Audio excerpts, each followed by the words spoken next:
But you guys are late again, so I had to start without you. Here's what we got going on though. She needs a gate right here so that she can do her AI. She needs to come in from this side to the back of the cow, and the gate that she has over there just wasn't going to work.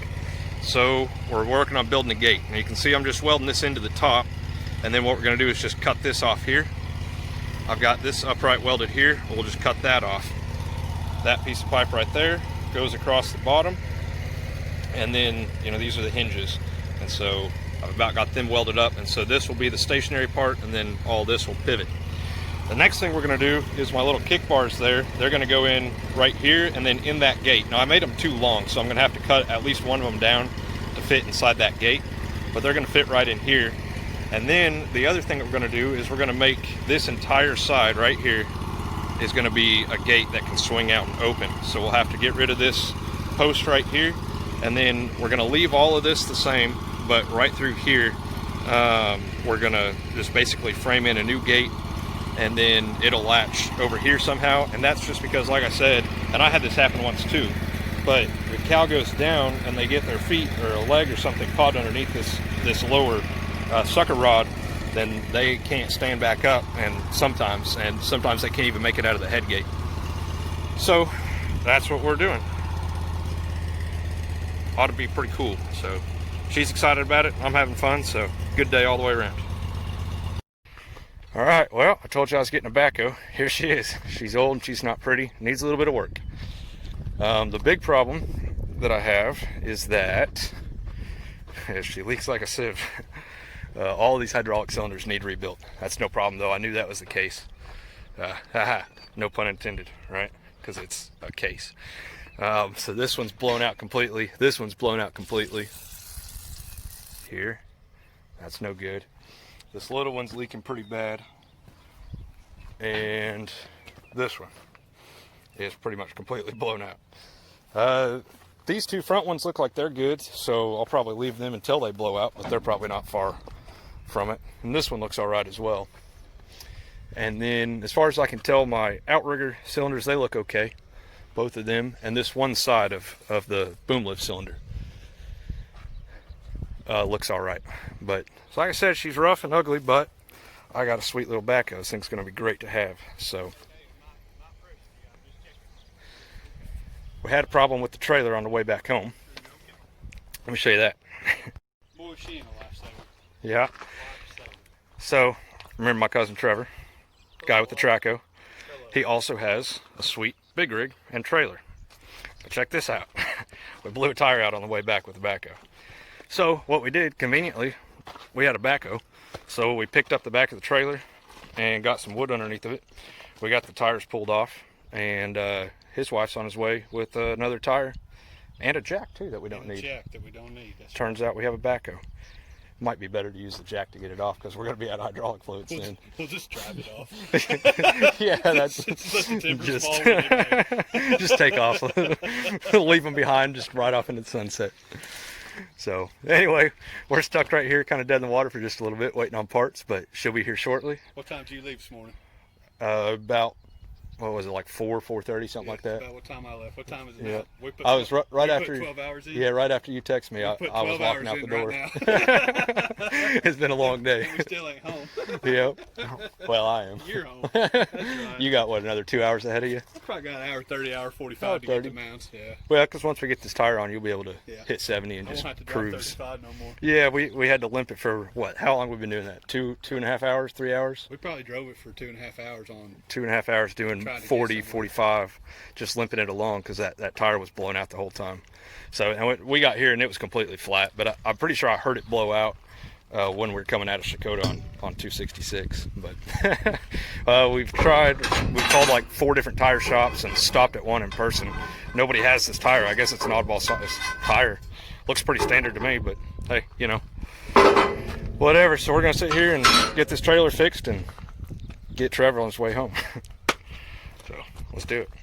Okay, I was standing out there with my cousin talking, and you can't really see it. My hot wire's right here though. The cows are supposed to be on that side of it. Look where they're all at. So I'm thoroughly confused. The wire is actually drugged that direction, like they came from the side that they weren't on somehow. Looks like they broke at least one, maybe two of my fence posts. Hot wire, it's not hooked up to the hot wire. Okay, just one fence post. That one's knocked down. There's another one over there that's unhooked. So let's go find the end of that wire.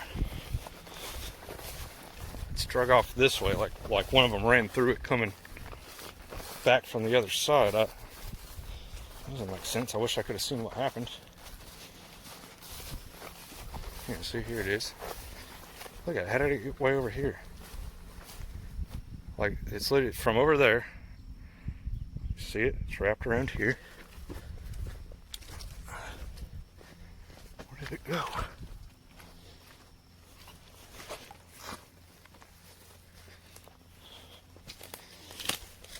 Here.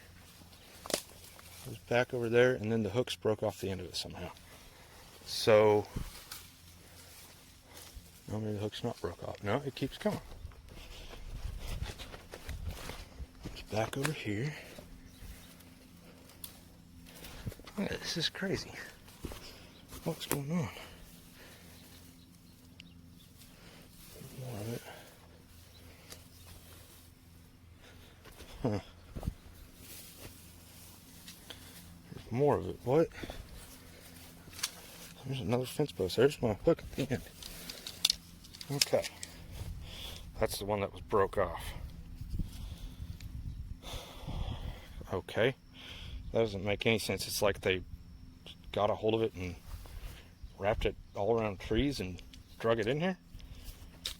How do cows do that? That doesn't make sense. I don't know. I guess I guess I'm just gonna leave them as it is.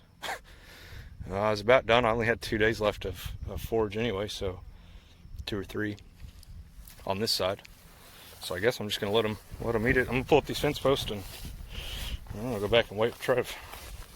Weird. Man, where have you guys been? Look how much work we got done. Been out here slaving away all day yesterday, all this evening. Check it out. Here's what we got going on. We got this walk gate in. So the idea is she'll be able to come in here, latch that behind you. That way if cows come from this way, they can't open the gate. This will be shut. So the cow's butt will be right here. She'll be able to AI, do whatever she needs to do. On this one, here's these little flipper things. So if this didn't make sense, here's you shove that through like so. See that? And then you can do that, and then it can't come backwards. See that? Come all the way up here forward. Pull it up tight up against the cow's butt, and then it can't come back. So that's pretty slick. I really like that. Then the other thing, we're not quite done here. So you can see this is still tied in, and it's still connected to the ground. But if we back up here, see how this is a gate inside of the panel. We haven't figured out how we're going to do our latch over here to make sure that this stays shut whenever we want it to, but we'll cut that off down here at the bottom. We'll cut it off right here at the top, and then cut the sucker rods over here and wrap them around and weld them, and then this will be a gate that can open out, kind of an emergency gate to let cows out if they go down in there and get their hips caught like that one did. So that'll be good. We got to figure out the latch, and what I'm thinking is I'm going to design something similar to the way their little push gate latch works. It's the same as mine. You see how it's kind of a lever system though, where when you pull this back, it pulls both of them back. It's got these straps that keep it even, and you can push them both forward. So I think that's what we're going to do over here, except we'll use sucker rods, and I'll probably do 3 of them. But that's the plan. So pretty cool. We're done here for now. We'll come back once I've designed that. We'll finish everything up. So very cool. So tomorrow I'm going to try and get some spraying done. I'm just got to finish up my spray rig, and then I'll show you guys that. I got chemical in the back of the truck and we're ready to go. So see you guys in the morning.